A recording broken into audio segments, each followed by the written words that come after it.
इकडे इंदापूर तालुक्याच्या बावडामधील श्री शिवाजी विद्यालय शैक्षणिक सहलीच्या बसचा मोठा अपघात घडलाय। सोलापूर जिल्ह्यातल्या अकलूज जवळ ही अपघाताची घटना घडलेली असून यात एका शिक्षकाचा मृत्यू झालाय तर एक शिक्षक जखमी झालेत। काही लहान विद्यार्थी जखमी झाल्याचं कळतंय। जखमींवरती सध्या अकलूजच्या खासगी रुग्णालयात उपचार सुरू आहेत।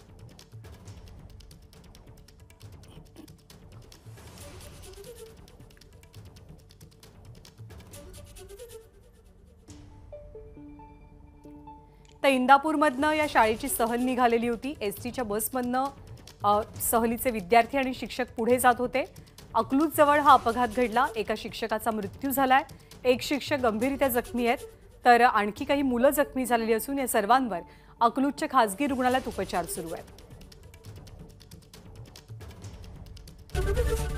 एबीपी माझा, उघडा डोळे बघा नीट।